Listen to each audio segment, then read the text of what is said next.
لیے کہ ہمارے ذہن میں اسلام کا تصور مذہب کا ہے، دین کا ہے ہی نہیں۔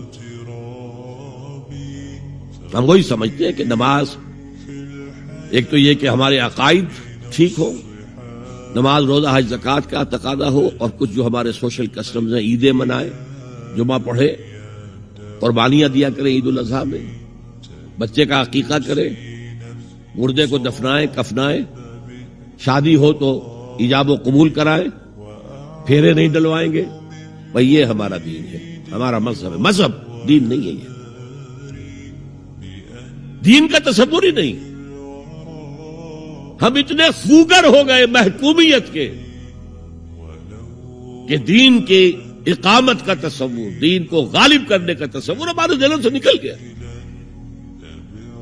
ذہن میں ہے ہی نہیں۔ علماء کو بھی اجنبی سی بات لگتی ہے، یہ کیا بات کہہ رہے ہیں، یہ تو اجنبی سی بات ہے، اس لیے کہ ہمارے ذہنوں سے تصور نکل گیا۔ پہلے مسلمان بادشاہ تھے، ملوکیت تھی، وہ اسلام تو نہیں تھا۔ اسلامی نظام تو خلافت راشدہ کا تھا، ابو بکر اور عمر اور عثمان اور علی اور حضرت حسن کو میں مزید شامل کرتا۔ تب 30 برس بنتے جو حضور نے فرمایا تھا کہ یہ 30 برس خلافت رہے گا۔ بعد میں تو ملوکیت آ گئی، یہ بنو امیہ کے بادشاہ تھے، چاہے خلفاء اپنے آپ کو کہلوائیں۔ بنو عباس تو بڑے بادشاہ تھے، شہنشاہ تھے، بڑے محل بنائے تھے، اور یہی حال پھر جن کو ہم کہہ دیتے ہیں عثمانی خلفاء، یعنی ترک بادشاہ اور شہنشاہ، ان کا بھی حال یہی تھا۔ اسلام کہا۔ اس کے بعد آ گئے انگریز نے کہا قانون ہمارا ہوگا، کرمنل لا ہمارا ہوگا، CRPC ہماری ہوگی، سول لا ہمارا ہوگا، نظام ہمارا ہوگا۔ ہاں نماز پڑھ سکتے ہو، روزہ رکھ سکتے ہو، ہمیں کوئی تمہارے مذہب سے کوئی دشمنی نہیں، بلکہ انگریز نے تو بڑی رعایت کی تھی۔ اس نے کہا تھا تم اپنے فیملی لاز بھی اپنی مرضی سے جیسے چاہو طے کرو۔ آج مسلمان ممالک میں سے بھی اکثر نے اپنے فیملی لاز چھوڑ کر یورپ کے فیملی لاز اختیار کر لیے، اور پہلی مرتبہ یہ کام کیا تھا ترک نے، اور یورپ کے اخبارات نے پھر تنزیہ لکھا تھا کہ یہ عجیب قوم ہے، کہتی ہے کہ بہترین قانون ہمارے پاس ہے، اور حال یہ ہے کہ فیملی لاز بھی ہم سے مانگ رہے ہیں، رومن لا سے اخذ کر رہے ہیں فیملی لاز، یہ ان کا حال ہے، کہتے ہیں بہترین قانون ہمارے پاس ہے۔ تو انگریز کے آنے کے بعد اب ہمارا علماء کا قال اللہ و قال رسول یا مدرسہ چلا لے۔ بہرحال انہوں نے بڑی خدمتیں کی ہیں، اگر یہ نہ ہوتا تو شاید ہمارے ہاں مساجدیں آباد ہی نہ ہوتی۔ کم سے کم علماء نے وہ پوزیشنیں جو ہے وہ پر کی ہے، ایک ڈھانچہ جو ہے وہ برقرار رکھا ہے، اس میں کوئی شک نہیں، ان کی خدمات۔ لیکن انگریز نے تو جو بھی تھا صرف اتنی آزادی دی تھی، اسی کو ہم ذہناً ریکنسائل کر چکے ہیں، بس اسلام یہی ہے نہیں۔ اور آج میں آپ کو بتا دوں، امریکہ اور انگلینڈ خاص طور پر اور بقیہ عیسائی مملکتیں بھی بالعموم اسلام کے خلاف جو جنگ جاری کر رہے ہیں، اور تیزی کے ساتھ یہ بڑھے گی، اس کا بھی معاملہ یہ ہے کہ مذہب کی حیثیت سے اسلام کے خلاف ان کی کوئی جنگ نہیں۔ جب بش کہتا ہے کہ ہم تو اسلام کے خلاف نہیں، صحیح کہتا ہے، سچ کہتا ہے، وہ یہ کہہ سکتے ہیں you have come here, you have purchased churches and synagogues and converted into mosques, did we object? تم یہاں آئے، تم نے چرچ خرید کے مسجد بنا لی، سینیگوگ یہودیوں کا خریدا اور مسجد بنا لی، ہم نے کبھی روکا تمہیں؟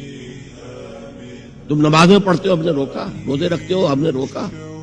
بلکہ رمضان میں وائٹ ہاؤس میں ایک افطاری بھی دے دیتے ہیں تمہیں، سیریمونیل۔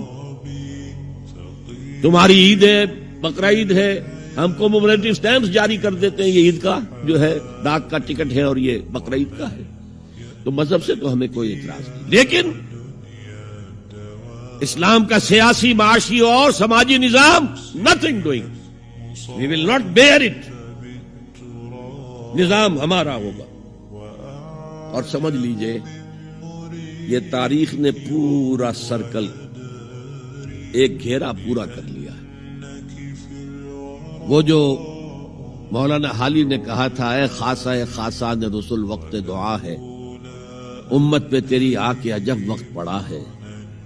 وہ دی جو بڑی شان سے نکلا تھا وطن سے، پردیس میں وہ آج غریب الغربا ہے۔ کس شان سے نکلا تھا اسلام، اور آج بالکل ریورس ہو گیا معاملہ۔ اسلام نے یہ کہا تھا اسلام لے آؤ، ہمارے برابر کے بھائی ہو جاؤ گے۔ ہم یہ بھی نہیں کہیں گے ہم پرانے مسلمان ہیں، سینئر مسلمان ہیں، ہمارے حقوق زیادہ ہیں، تم نیو کمرز ہو، نو مسلم ہو، تمہارے حقوق نہیں، بالکل برابر۔ یہ نہیں تو اسلام کی بالادستی قبول کرو، چھوٹے ہو کر رہو، ہاتھ سے جزیہ پیش کرو، یوت الجزیۃ عن ید وہم صاغرون، پھر تم یہودی رہو مذہب کے طور پر۔ نظام ہمارا ہوگا دین حق کا، وہ غالب ہم نے کرنا ہے۔ محمد الرسول اللہ بھیجے گئے دین کو غالب کرنے کے لیے۔ ہمارے اندر طاقت نہ ہو تو کیا کریں، مجبور ہیں، لیکن طاقت ہو اور پھر دین کو غالب نہ کریں تو ہم تو غدار ہیں اللہ کے۔ لہذا کیا کہتے تھے، ایمان لے آؤ برابر کے ہو جاؤ گے، نہیں تو رہو تم عیسائی رہو، یہودی رہو، مجوسی رہو۔ ابھی شروع میں ان تین سے ہی معاملہ تھا، لیکن اسلام کی بالادستی نظام ہمارا ہوگا، باقی تم نیچے رہو۔ اور اگر یہ بھی منظور نہیں تو آؤ، تلوار ہمارے اور تمہارے درمیان فیصلہ کرے گی۔ یہی بات تھی کہ نہیں؟ آج وہی بش ہے، نظام ہمارا ہوگا، اس نظام کے نیچے تم رہو، مسلمان رہو، ہندو رہو، عیسائی رہو، کچھ رہو۔ یہ بالکل برعکس کیفیت ہوگی۔ آج کا مسلمان جو ہے ان چیزوں سے اس لیے ذہناً غافل ہے کہ حضور کی اتنی تاکیدی حدیث، انی آمرکم بخمس اللہ امرنی بہن بالجماعت والسمع والطاعت والہجرت والجہاد فی سبیل اللہ، کبھی ممبر سے نہ سنائی گئی، نہ کبھی سنی گئی۔